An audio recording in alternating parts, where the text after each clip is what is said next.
On the other hand, the United States and its Western allies can't sit idly by while rogue countries like Iran get nuclear weapons, while countries like China threaten Taiwan and have seized territory in the South China Sea, or while Russia is trying to take over Ukraine. One worries that this is like the 1930s when Western nations were signing treaties like the Kellogg-Briand Pact, which outlawed war. At the same time, this happened right before Nazi Germany and fascist Italy and Imperial Japan began their rearmament campaigns.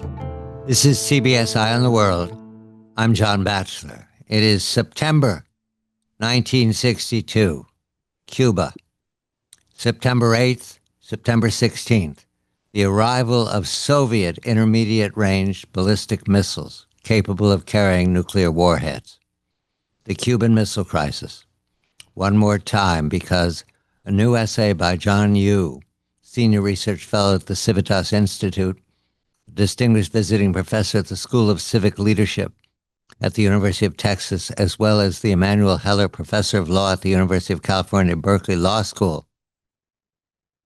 It points to when and how and what do you use kinetic warfare, that's B-2 bombers, to stop worse, and all the times that it could have stopped worse, and people held back because a ban on war, a ban on violence, a ban on initiating an attack when you think there's imminent danger. Professor, a very good evening to you. I'll begin with the Cuban Missile Crisis. You point to it in your essay at Civitas Outlook. The facts support the fact that John Kennedy and his counselors had to move without crowning evidence, with suppositions everywhere, and without Congress. They had to move quickly. From the early indication, there were doubts about whether the Soviets would actually put nuclear weapons into Cuba. They did. They put more nuclear weapons into Cuba than they even knew at the time. We did not know that they deployed nuclear weapons above Guantanamo Bay in case of invasion. We did not know that there was a Soviet submarine that intercepted our task force, including an aircraft carrier, lined it up and had a nuclear torpedo in the tubes. We didn't know any of that, but here we are all these decades later, and what we learn is that John Kennedy moved effectively in the end, but was gravely concerned that he had triggered a world war, and there was a weekend in October that he and his counselors believed the attack would come, and Kennedy sent his wife and children out of the immediate area of Washington, D.C. for fear that the bombs were going to fall. You point to this episode. What is it that we need to look at here today, all these decades later, following the Iran episode, most recently, the B-2 bombers over Fordo and other sites, to prevent Iran from putting together a nuclear weapon? What do we learn from that compared to the Cuban Missile Crisis these many decades later? Good evening to you, Professor. Oh, good evening, John, and it's great to be back with you.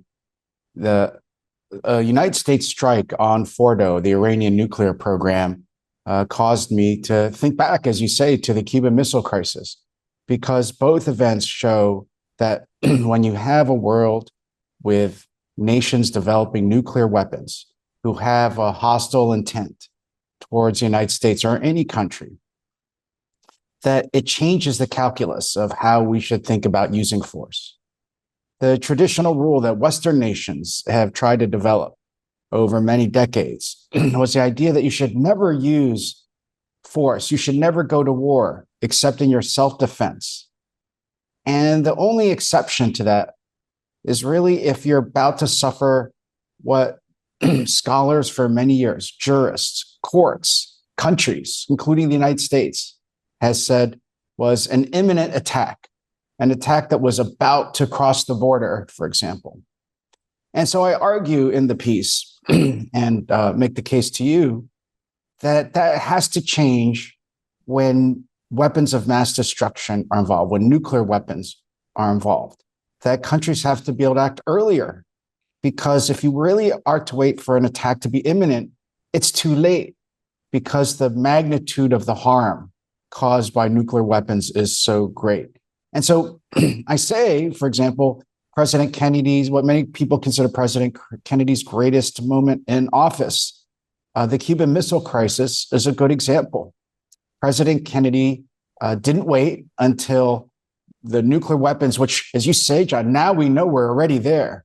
He didn't wait until those nuclear warheads were placed upon the missiles and the missiles were on the launching pad before he took action.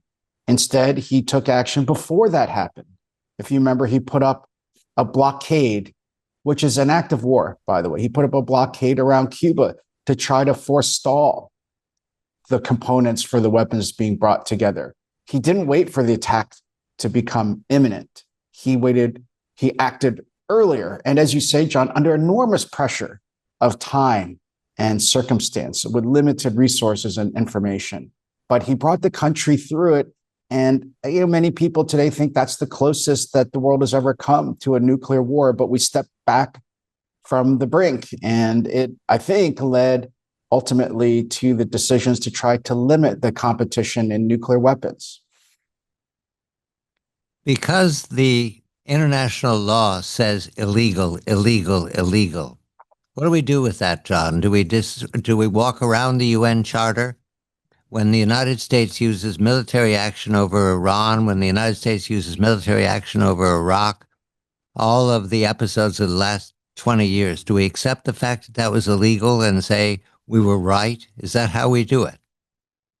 I think the UN Charter is still valuable because it expresses the principle which the United States and the West has now adhered to since the end of World War II, is that we will no longer have wars of conquest. We will no longer have wars of aggression. The problem with the UN Charter is that it gives a veto to Russia and China in the Security Council. And so because of that, with the return of great power politics that we're seeing with a China that's on one of the largest military buildups in the history of mankind, is surely building faster than the United States is. And with a Russia that's engaged in aggressive war, a war of conquest in Ukraine, the UN Charter isn't going to stop the return of wars of aggression. So I think what the UN Charter really does, it articulates this principle, which Western countries, the United States and its allies, pay fealty to. And it's our hope that other countries will rejoin, will understand that that is right, the principle that should guide our international relations.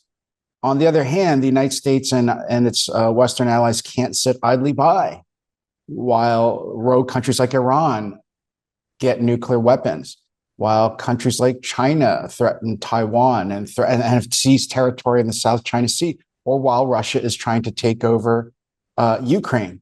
One worries that this is like the 1930s when Western nations were signing treaties like the Kellogg-Briand Pact, which outlawed war. At the same time, this happened right before Nazi Germany and fascist Italy and Imperial Japan began their rearmament campaigns.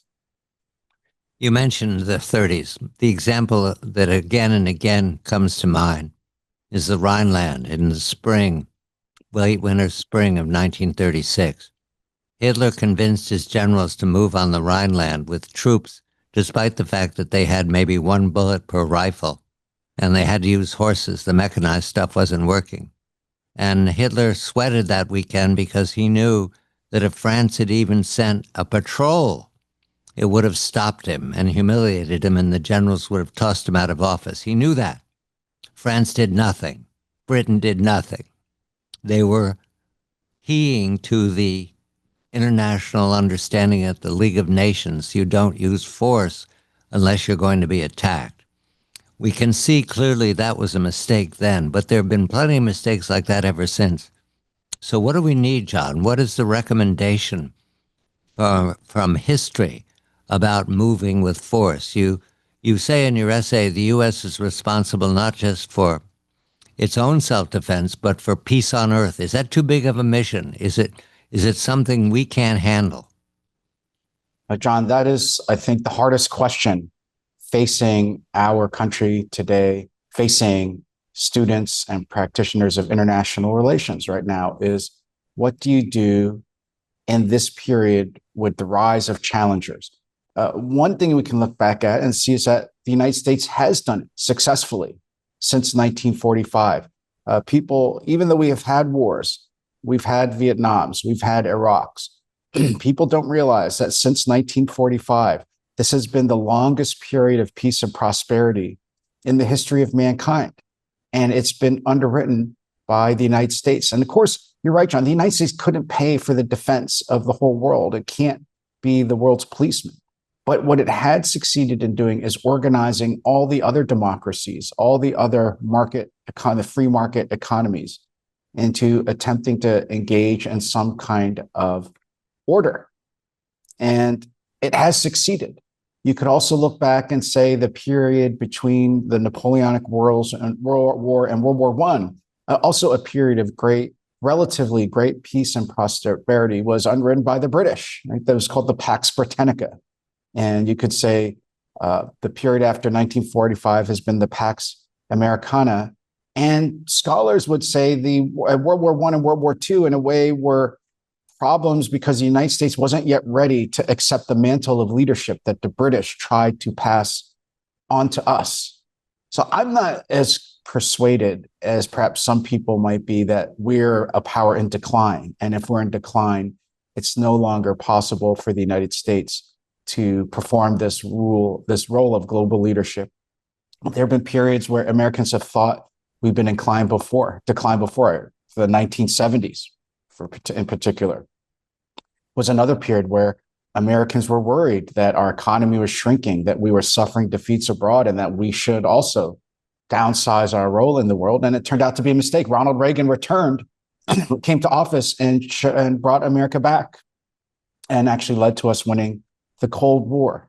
So I'm not convinced that we're in this period where the United States is in decline and we're going to enter this period of chaos. The UN Charter, following the League of Nations, is inadequate. It was unrealistic. It was aspirational at best, cynical at worst, banning war. However, here we are in the 21st century. We have reason to believe that rogue states such as North Korea and Iran can or are in possession of nuclear weapons that would trigger Armageddon in Eurasia. Do we stand back as the United States, secure in North America, or do we stay involved? Do we stay as an intervener if our issues are challenged, such as our support for Israel or such as our support for free trade? There's the question. John, do we need a convening of the powers? That would be the European Union, the United States, and China and Russia coming together, agreeing when and how we might move with some ambiguity. I understand. I'm not asking to nail it down. Is that imaginable to you, John? Yes, that's again, John, you're asking hard questions. This is what people are thinking about today. I do think it's not possible. And I think this is the lesson of World Wars I and II. It's not possible for the U.S.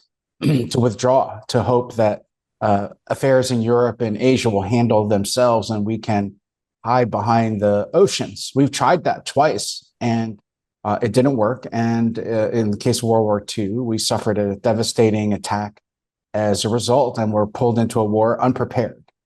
I think that the United States initially has to put our own house in order in the sense that we have to restore the strength of our ties with our allies. And President Trump, I think, is taking the early steps of doing that. Put aside whether you agree or disagree with his methods, the idea that the NATO countries will now spend 5% of their GDP on defense is something that American presidents have wanted since the time of Richard Nixon.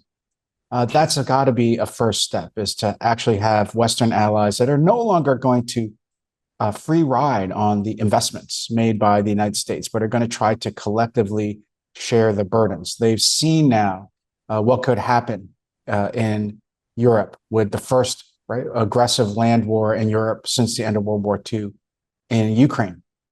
We similarly have to do something similar in Asia. This is something that's always been a puzzle, is we don't have any strong system of collective alliances in Asia of the same kind we have in Europe. So that's the next task for American diplomats and political leaders, is to restore, not to restore, to actually match the kind of resources and agreements we have in Europe and match them in Asia. Then I think, John, you're completely right. At that point, you have the United States and its allies have to sit down with Russia and China and try to reach an understanding instead of going to war on the peripheries, in the Ukraines, in the Taiwans, in the South China Sea, so that but the United States can only reach a fair bargain if it and its allies are willing to negotiate from a position of strength. The ability to deter a war is the first step in order to reach a fair bargain with those countries. We speak of nuclear weapons as the WMD, the one where everybody knows this is alarm bells, but there's more coming. There's the militarization of low Earth orbit with non-nuclear facilities that could easily destroy a whole lot of the United States of America. You don't need a nuclear weapon. You need something that hits its target with, steel will do. We also know that Cyber Command is a part of its mission is to defend the United States from an attack that would make it impossible for us to function together. It'd end our communication. It'd end our resupply. We'd have famine within days because of taking down our electronics. So we need to prepare for that as well, John. I don't know that they're thinking that way, however. We have more and more information now, given that they're building artificial intelligence systems that are available to everyone, including bad actors. So, is it too late, John? Have we held back from convening this committee to stop war or to start war when nuclear weapons are at hand, and we're forgetting the other part, which is that we're entirely dependent now on our magical digital universe, and we don't defend it? John, it's an excellent question, because it shows also in the way you started out our whole conversation that the old-fashioned ideas of using force only in self-defense, only against an imminent attack where one army crosses to the border of another country, is outmoded. Are the new kinds of technological threats we face, WMD threats we face. Look at how the nation was paralyzed by the COVID-19 virus. Imagine if that virus had far more fatalities involved, or was much more deadly. As you say, there's not just nuclear weapons that pose these kinds of threats, and then cyber attacks, the ability to take down the critical infrastructure of the United States without ever crossing the border. I think all of that means that we do have to rethink the rules that are going to govern international politics and international conflict, war, and that we can't be limited to thinking about it in the terms of the wars of the early 20th century or the middle 20th century. And I agree with you, John. One of the things that recommends itself as first strengthen our alliances and then negotiate with Russia and China is that all of our countries have this interest in controlling and stopping these kinds of new threats that you're talking about. I think, I don't know what you think, John. It reminds me very much of the way that the United States and the Soviet Union and then later China had to figure out how to live with nuclear weapons. Nuclear weapons, when they first emerged, were equally destabilizing and terrifying then as the new threats you're talking about, John, now are today. And it took years, if you think about it, years for the countries to reach a stable understanding about how to interact. 30 seconds, Professor. Are you positive that there are lots of people thinking about this on all the continents, or is it early days? 30 seconds. I think it's early days, just like it was early days at the end of World War II about how to think about nuclear weapons. And I agree with you. I worry that perhaps, especially in some of the other countries like Russia and China, they're using this moment to try to take advantage, to try to grab a Ukraine or try to grab a Taiwan instead of taking the longer term view. And we've got to encourage them to do that, the longer term view about how do we set the rules for the road with these new kinds of threats that could easily destroy countries, as you say, John, without all the massive armies and resources that would have taken in the past. John Yu, Civitas Institute. I'm John Batchelor.